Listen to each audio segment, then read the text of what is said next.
हरे कृष्णा। आप सभी का दिन शुभ और मंगलमय हो। कान्हा जी की कृपा सदा आप सभी पर बनी रहे। आज के अध्याय का शुभारंभ करेंगे पंच भीखु व्रत की कथा के साथ। वैसे तो कार्तिक मास के सभी दिनों में उपवास रखा जाता है, एक समय भोजन किया जाता है जिसे तारा भोजन कहते हैं। पूरे महीने में यदि आप सभी नियमों का पालन ना कर पाएं, या जो लोग ऐसे हैं जो कार्तिक मास के नियमों का पालन नहीं कर पाते हों, कार्तिक स्नान ना कर पाते हों, तारा भोजन नहीं कर पाते हों, क्योंकि कार्तिक के महीने में बहुत सारी वस्तुएं ऐसी होती हैं जिनका त्याग किया जाता है। पूरे महीने में अगर आप इन वस्तुओं का त्याग ना कर पाएं तो आपको कार्तिक मास समाप्त होने के अंतिम 5 दिन यानी कि देव उठान एकादशी से लेकर कार्तिक पूर्णिमा के दिन तक आपको कार्तिक मास के नियमों का पालन करना चाहिए। ऐसा करने से भी पूरे महीने में किए गए व्रत, उपवास और सभी नियमों के पालन का पुण्य प्राप्त हो जाता है। और इन 5 दिनों के व्रतों को कहा जाता है भीष्म पंचक व्रत, जिसके बारे में आप हमारे चैनल पर अगली वीडियो में जरूर देखिएगा। मैं भीष्म पंचक व्रत से जुड़ी हुई सारी जानकारी आपको और जो भी नियम है उनके बारे में बता दूंगी। हो सके तो उस वीडियो को आप हमारे चैनल पर जरूर देखिएगा। आप सुनिए भीष्म पंचक यानी पंच भीखु व्रत कथा। किसी गांव में एक साहूकार रहता था और उसका एक बेटा और बहू भी उसके साथ ही रहते थे। साहूकार की बहू कार्तिक मास में रोज सवेरे उठकर गंगा स्नान करने के लिए जाती। सुबह जल्दी जाते समय वह किसी भी पराये पुरुष का मुंह नहीं देखती थी। यह उसका रोज का नियम था। एक राजा का बेटा भी सुबह सवेरे गंगा स्नान करने के लिए जाया करता। वह हैरान होता कि मैं इतनी जल्दी उठता हूँ स्नान करने के लिए, लेकिन कोई तो है जो मुझसे भी जल्दी उठकर स्नान कर लेता है। कार्तिक माह के 5 दिन बचे थे कि एक दिन साहूकार की बहू तो स्नान करके वापस जा रही थी और उस समय राजा का वह बेटा स्नान करने के लिए आ रहा था। आवाज सुनकर बहू जल्दी जल्दी जाने लगी, लेकिन जल्दबाजी में उसकी माला मोजड़ी वहीं छूट गई। राजा के बेटे ने उसकी माला मोजड़ी उठा ली और सोचने लगा कि जिस स्त्री की यह माला मोजड़ी इतनी सुंदर है, वह स्त्री खुद कितनी सुंदर होगी। तब उसने पूरे गांव में घोषणा करवा दी कि यह जिसकी माला मोजड़ी है वह 5 रात मेरे पास आएगी। साहूकार के बेटे की बहू ने कहलवा दिया कि मैं 5 रात आऊंगी, लेकिन किसी को साख भरने बैठा देना। राजा के बेटे ने एक तोते को पिंजरे में बंद करके गंगा किनारे पेड़ पर टांग दिया। बहू सुबह के समय आई, पहली पैड़ी पर पैर रखा और बोली, हे कार्तिक के ठाकुर राई दामोदर, 5 पांडु, 6 नारायण, भीखम राजा, उस पापी को नींद आ जाए। राजा के बेटे को सचमुच नींद आ गई। बहू नहा धोकर चलने लगी तो तोते से बोली, सुवा सुवा, तेरे गल डालूंगी हीरा, मेरी साख भरियो वीरा। सुनकर सुवा यानी तोता बोला कि कोई वीर भी साख भरता है क्या? वह फिर बोली, सुवा सुवा, सुबह तेरे पग घालूंगी नेवर, साख भरियो मेरे देवर। सुवा ने कहा, ठीक है भाभी, मैं तेरी साख रखूंगा। वह तो कहकर चली गई। राजा का बेटा हड़बड़ाकर उठा और सुवा से पूछा, सुवा सुवा, वह आई थी, कैसी थी बताना? तो सुवा बोला, आभा की सी बिजली, होली की सी झल, केला की सी कामिनी, गुलाब का सा रंग। अगले दिन राजा के बेटे ने सोचा कि आज तो मैं अपनी अंगुली में चीरा लगाकर बैठूंगा, इससे मुझे नींद नहीं आएगी। अगले दिन वह राजकुमार अपनी अंगुली को चीर कर लेट गया। अब साहूकार की बहू आई और भगवान से उसी तरह प्रार्थना करने लगी, और उसके प्रार्थना करने पर राजकुमार को पहले दिन की तरह फिर से नींद आ गई। अब वह बहू तो स्नान करके फिर से वापस चली गई। जागने पर राजकुमार ने तोते से फिर पूछा, सुबह सुबह वह आई थी क्या? तोते ने फिर से वही बात दोहरा दी। अब राजकुमार बोला कि आज तो मैं रात में आंखों में मिर्ची डालकर बैठूंगा। रात में वह सचमुच अपनी आंखों में मिर्ची डालकर ही बैठ गया। साहूकार की बहू फिर आई, फिर से प्रार्थना की कि जिससे राजकुमार को फिर से नींद आ गई। अब राजकुमार ने तोते से बहू के आने की बात पूछी, उसने फिर से वही बात दोहरा दी। राजकुमार अब फिर से सोचने लगा कि आज तो मैं बिना बिस्तरे के ही बैठूंगा। रात को बिना बिस्तरे के वह बैठ गया। जब बहू कार्तिक स्नान करने आई तो उसने फिर से भगवान से प्रार्थना की। राजकुमार को फिर से नींद आ गई। जब वह स्नान करके जाने लगी तो आंखें बंद करके चली गई। राजकुमार जब उठा तो वह जा चुकी थी। राजकुमार अब तो बड़ी सोच में पड़ गया और सोचने लगा कि आज तो मैं अंगीठी जलाकर बैठूंगा जिससे मुझे नींद नहीं आएगी। फिर वह रात को अंगीठी रखकर अपने पास में बैठ गया। साहूकार की बहू आई और वह फिर से भगवान से प्रार्थना करने लगी कि हे प्रभु, आपने तो 4 रातें निकाल दी, अब ये रात आखिरी बची है, इसे भी निकाल दो, मेरी लाज रख लो। भगवान ने उसकी बात रख ली और राजकुमार को 5वीं रात भी नींद आ गई। जब वह स्नान करके जाने लगी तो तोते से बोली, सुआ सुआ, इस पापी को कह देना कि 5 रातें पूरी हो चुकी हैं, अब वह मेरी मोतियों की माला मेरे घर भिजवा दे।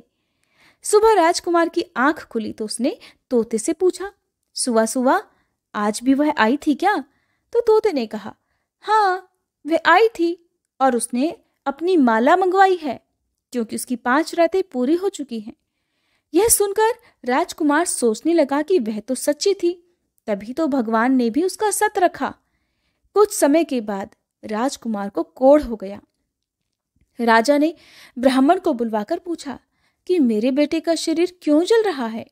ब्राह्मण ने विस्तार से सारी बात राजा को बता दी कि इसने क्या किया था। ब्राह्मण ने कहा कि इसने पतिव्रती स्त्री पर बुरी नजर डाली, इसलिए इसे यह रोग हो गया है। राजा ने इसके ठीक होने का कोई उपाय पूछा तो वह ब्राह्मण कहने लगा कि उस साहूकार की बहू को अगर ये अपनी धर्म बहन बना ले और रोज उसके नहाए हुए जल से यह स्नान करे तब तो यह ठीक हो सकता है। राजा साहूकार की बहू की माला लेकर साहूकार के घर गया और बोला कि यह माला आपकी पुत्रवधू की है, आप इसे ले लीजिए और कृपा कर अपनी बहू के नहाए हुए जल से मेरे बेटे को नहला दीजिए। साहूकार बोला कि मेरी बहू तो किसी पराये पुरुष का मुंह तक नहीं देखती, आप उसे इस नाली पर बिठा दीजिए, जब वह ऊपर नहाएगी तब नीचे इस नाली के पानी से आपका पुत्र स्नान कर लेगा। राजकुमार ने वैसा ही किया और कुछ समय के बाद उसका शरीर चंदन सा स्वस्थ हो गया। हे पंच भीखु देवता, जैसे आपने साहूकार की पुत्र वधू का सत रखा वैसे ही सभी का रखना। पूनो नहाई पड़वा नहाई, 5 रतन पंच तीरथ पंच भीखम नहाई, 1 टका मेरी गांठ में सुनियो रघुराई, आधे का लाई आंवला आधे की राई, राई दामोदर सांवला जिसने सृष्टि रचाई, राजा के घर उतरी पुत्री बन आई, राजा लाया ब्याह के रानी बन आई, 4 चक्कर 4 मकर 4 दिए की लौ, मैं तुझसे पूछूं श्री किशन जी कब निस्तारा होए, जब आएगा कार्तिक का महीना तब निस्तारा होए। प्रेम से बोलिए कार्तिक के राई दामोदर की जय। अब सुनिए आज का कार्तिक मास महात्म्य। इससे पहले कार्तिक मास महात्म्य के 7वें अध्याय में आपने जाना कि किस प्रकार जलंधर का वध हुआ और देवताओं के कार्य की सिद्धि के लिए देवी गौरी, लक्ष्मी जी और सरस्वती जी ने देवताओं को जो 3 बीज दिए जिन्हें बोकर जिन 3 वृक्षों की उत्पत्ति हुई। अगर आप इस बारे में जानना चाहते हैं तो इससे पहले का अध्याय आप जरूर सुनिएगा। देवर्षि नारद के मुख से इतनी कथा सुनने के पश्चात महाराज पृथु ने फिर से उनसे विनती की कि हे महामुने, आपने कार्तिक मास में भगवान विष्णु की पूजा का महात्म्य सुनाया। इस मास में अगर किसी अन्य देवता का पूजन या व्रत होता हो तो वह भी बताइए। तब देवर्षि नारद जी बोले, नारायण नारायण। कार्तिक शुक्ल पूर्णिमा को विष्णु जी का व्रत, कार्तिक कृष्ण चतुर्थी को श्री गणेश जी और अष्टमी और अमावस्या को श्री लक्ष्मी जी का व्रत रखा जाता है। जो कुमारी कन्याएं कार्तिक मास में चतुर्थी को गणेश जी का कर्क चतुर्थी व्रत रखती हैं, उन्हें सुयोग्य वर मिलता है। अगर विवाहित स्त्री इस व्रत का पालन करे तो उसका सुहाग अटल रहता है। प्रातःकाल स्नान आदि से निवृत्त होकर चंदन आदि से श्री गणेश जी का पूजन करें। फिर सायंकाल गणेश जी का पूजन करके चंद्रमा उदय होने पर चंद्रमा को अर्घ दें। फिर उत्सव मनाते हुए भोजन करें। सधवा स्त्रियों को अपने सुहाग की रक्षा करने के लिए यह व्रत अवश्य ही रखना चाहिए। कर्क चतुर्थी व्रत के महत्व का वर्णन करते हुए देवर्षि नारद ने कहा, हे राजा पृथु, अब इस व्रत का एक इतिहास सुनाता हूं, ध्यान पूर्वक सुनो। भद्रावती नगरी में सुधर्मा नाम का एक राजा था। उसके रविदत्त, सुशर्मा, जय शर्मा और सुशोभन नाम के 4 पुत्र और वीरमती नाम की एक कन्या थी। सुधर्मा ने अपनी कन्या का विवाह देवव्रत के साथ कर दिया था। वे दोनों प्रेम पूर्वक रहने लगे। एक दिन अचानक घर पर सांप के द्वारा काटे जाने से देवव्रत की मृत्यु हो गई। ये देख वीरमती जोर जोर से रोने चिल्लाने लगी। उसकी आवाज और उसका रोना सुनकर उसके माता पिता, चारों भाई और पुरवासी भी वहां पर आ गए और देवव्रत को मरा हुआ देखकर समस्त नगर दुख के सागर में डूब गया। उसी समय दुखों को दूर करने वाले महर्षि पुलत्स्य मुनि अचानक वहां आ पहुंचे। राजा ने हाथ जोड़कर विनय पूर्वक उनसे पूछा, हे महात्मन, किस पाप के कारण मेरी यह कन्या विधवा हुई है?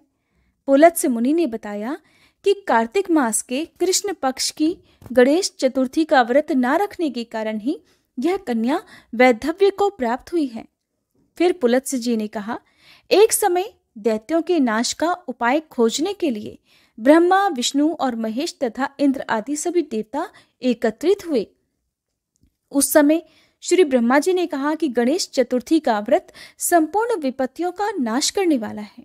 तब सब देवताओं ने कार्तिक कृष्ण चतुर्थी को व्रत रखा, जिससे दैत्यों पर विजय प्राप्त हुई। विजय होने के बाद समस्त देवताओं ने गणेश जी से कहा कि हे गणपति, वर मांगो।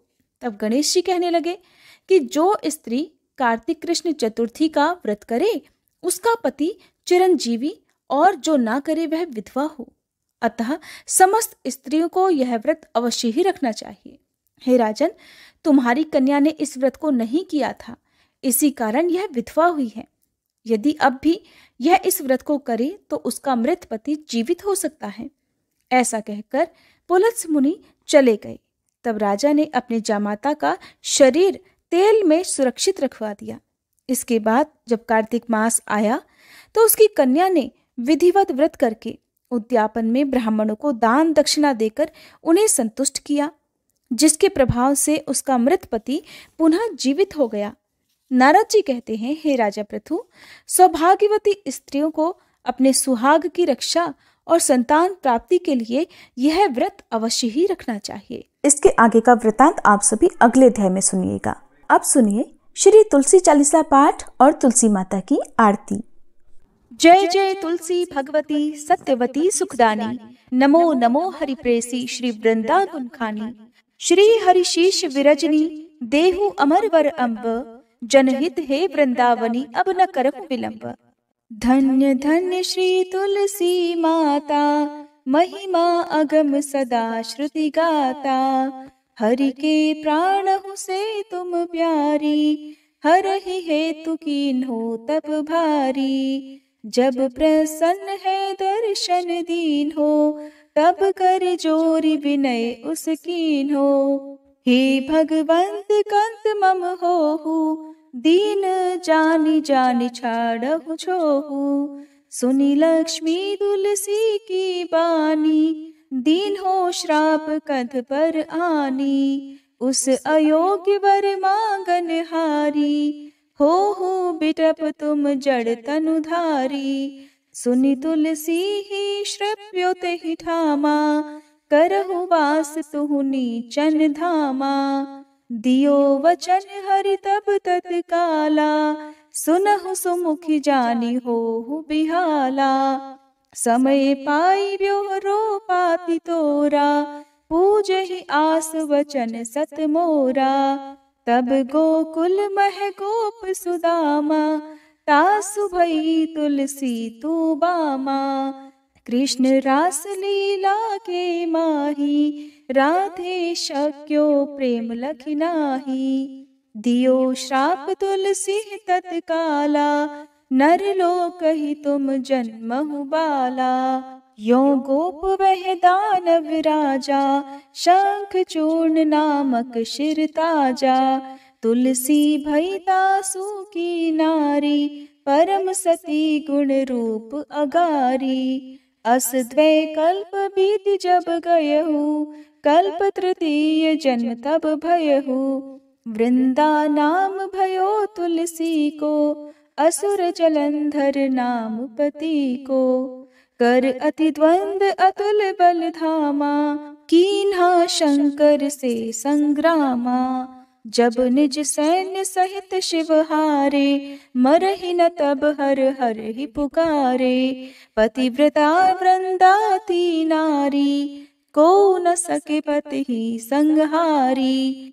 तब जलंधर ही भेष बनाई, वृंदाढिग हरि पहुँचो जाई। शिव हित लहि करि कपट प्रसंगा, कियो सतेत्व धर्म तो ही भंगा। भयो जलंधर कर संहारा, सुनी उर शोक उपारा।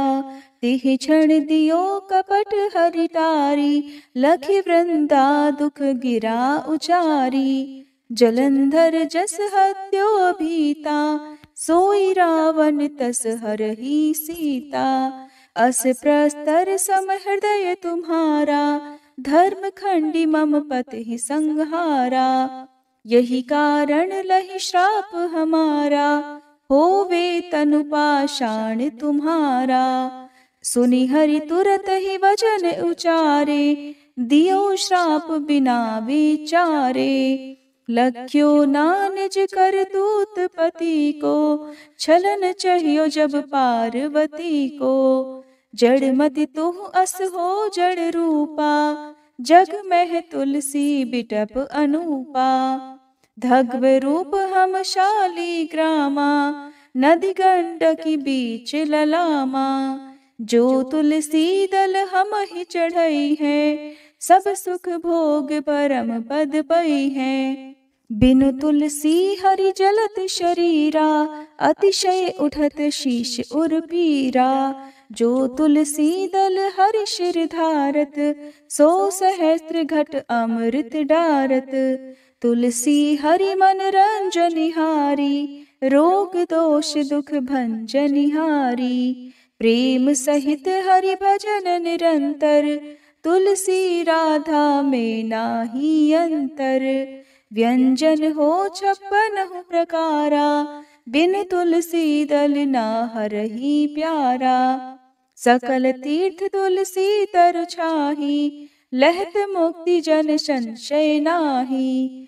कवि सुंदर इक हरि गुण गावत, तुलसी निकट सहस गुण पावत।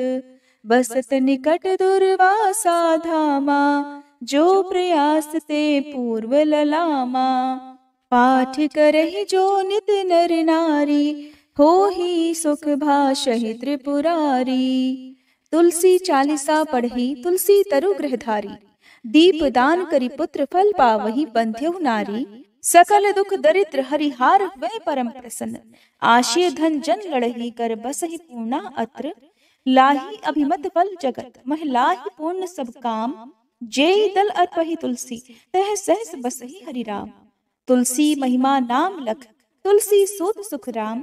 मानस 40 रच्यो, जग मह तुलसीदास। प्रेम से बोलिए तुलसी महारानी की जय। तुलसी महारानी नमो नमो, हरि की पटरानी नमो नमो। तुलसी महारानी नमो नमो, धन्य तुलसी पूरण तप कीनो। शालिग्राम बनी पटरानी नमो नमो। तुलसी महारानी नमो नमो, हर की पटरानी नमो नमो।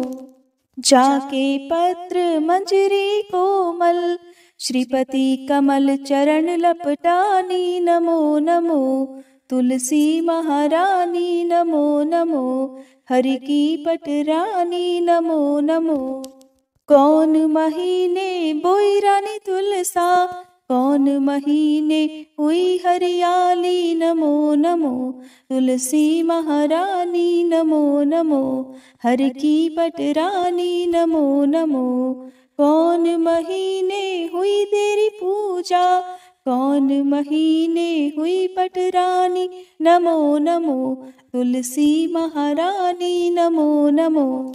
आषाढ़ मास में बोई रानी तुलसा, सावन महीने हुई हरियाली नमो नमो। तुलसी महारानी नमो नमो, हरि की पटरानी नमो नमो। कार्तिक मास में हुई तेरी पूजा, मंगसिर मास हुई पटरानी नमो नमो।